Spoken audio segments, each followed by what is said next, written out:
I'm not endorsing it. And I'm it just requires, wondering. no, I understand, but it also requires more airplanes than you would find on a single aircraft carrier. So it is a big operation in a big country. A judge in Lahore in Pakistan has ruled that a CIA contractor accused of killing 2 Pakistanis will not enjoy diplomatic immunity. Raymond Davis maintains he acted in self-defense. The case has strained relations between the United States and Pakistan and inflamed anti-American sentiment there. Meanwhile, 9 people have been killed during a suicide attack on a police station in Pakistan's northwest. Officials say a lorry carrying explosives rammed into the building in Hangu district. Egyptian security officials say 3 people have been killed and 10 injured in clashes between inmates and police at a prison north of Cairo. The jail's director was also injured. Thursday is the last day for WikiLeaks founder Julian Assange to lodge an appeal against a decision by the UK High Court. He's to be extradited to Sweden to face questioning on sexual assault allegations. Assange denies the accusations. The British court gave the go-ahead for Assange's extradition last Thursday. The U.S. Army has filed an additional 22 counts against Bradley Manning. The soldier already faces 12 charges in connection with providing thousands of classified government documents to the WikiLeaks website. And those are our latest headlines.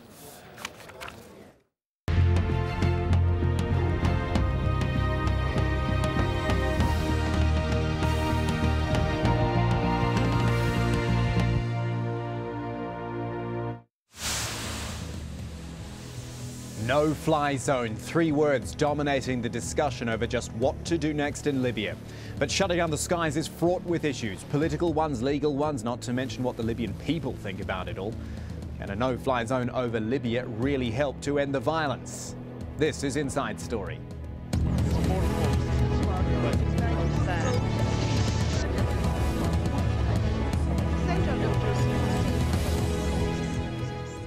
Hello, I'm Kamal Santamaria. So there have been condemnations, there's been a Security Council resolution, sanctions too, all aimed at Libya, and all arguably not having much of an impact yet. Yes, the international community is speaking loudly and for the most part with a united voice. But the violence goes on in Libya and Muammar Gaddafi remains as defiant as ever. So what next?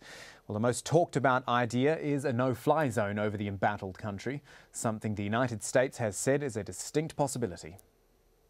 One of those actions that is under review is a no-fly zone. There are arguments that would favor it, questions that would be raised about it, but it is under active consideration. In the years ahead, Libya could become a peaceful democracy, or it could face protracted civil war, or it could descend into chaos. The stakes are high. Yeah, they certainly are, but in the end we're dealing with logistics here. What is a no-fly zone? How does it work? Can it work? And if everyone's not in agreement over it, how legal will it be? All things we want to explore, but first it's worth considering this. Imposing any sort of restriction over Libya right now is fraught because it is very much a fragmented country. From town to town, control effectively changes hands. So let's introduce our guests. In Los Angeles is Marine Lieutenant Colonel Jay Stout. He's a former fighter jet pilot, the author of a book as well about the 1991 Gulf War in Iraq. In Zarjis, which is close to the Tunisian-Libyan border, is Wahid Burshan, a Libyan political analyst and activist. And rounding out our panel in London, Professor Khawar Qureshi, who is a specialist in international law at McNair Chambers. Gentlemen, I thank you all for your time and for joining us on Inside Story. The logistics of this, first of all, and I'm going to start with Lieutenant Colonel Jay Stout in Los Angeles. Let's forget whether this is right or wrong, yes or no, indifferent or otherwise. The actual logistics in a country which is so fragmented at the moment, can a no-fly zone actually work? Well, actually getting the aircraft into theater over Libya is not too problematic. The aircraft have pretty good range, they move pretty quickly. However, once they're out of fuel, they have to go somewhere. They need to go to a base. At that base, the aircraft need to be maintained. The armaments need to be maintained as well. Those maintainers need to be housed, they need to be fed. Aircraft, again, need to be fueled. It's a big orchestrated effort that's not easily put into place. But how quickly do you think they could do that, just out of interest?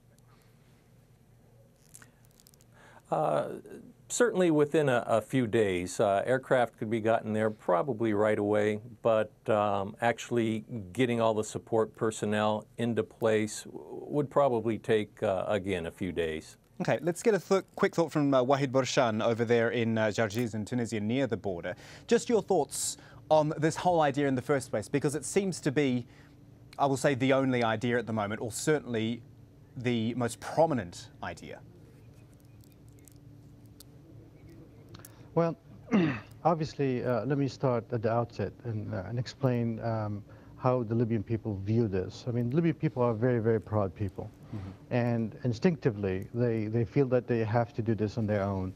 This is an internal thing. This is sort of like a house cleaning kind of thing. And obviously, they feel like they could do it and do it themselves. But some of the pragmatists, they look at the situation. They look at the way Gaddafi is clinching to power and fighting back and so on and so forth. They feel that they have to have some assistance, especially for the air coverage and so on. So clearly, Libyans are split about it. They feel that they want to do it themselves. But I would say if the case is made properly, meaning is that it's a clear-cut, well understood what exactly the scope of this no-fly zone and when it ends and so on, and the fact that it's directed to the regime and to empower and assist the Libyan people gain their freedom, I think that it could have it could be possible. Okay, let's just pause and look at some of the reasoning and the logistics from the United States, at least, behind this idea of the no-fly zone. It comes from the head of U.S. Central Command, who is General James Mattis, and the Republican Senator John McCain. They were both speaking at a Senate hearing on Capitol Hill. Have a quick listen to this. You would have to remove the air defense capability in order to establish the no-fly zone, so it just no illusions here. It would be a military operation. It wouldn't simply be telling people not to fly airplanes. The declaration of a no-fly zone to the enemy would be have a significant deterring effect on their desire to fly. I think we know that to be the case. Jay Stout in Los Angeles, just a quick word from you again on the logistics side of things. Both those men, they seem to be saying, yes, it's a military operation, but yes, it would actually work. It would deter military flights out of Libya at least. My thoughts, and this is very basic thoughts, is that this is something that could be easily defied, especially by a man like Colonel Gaddafi. If he wants to send his planes in the air, he probably will. He could, but if he puts his planes in the air, those pilots are going to die if a no-fly zone is established. It's interesting to me the recently reported bombing at Brega is a good indicator of the state of the Libyan Air Force.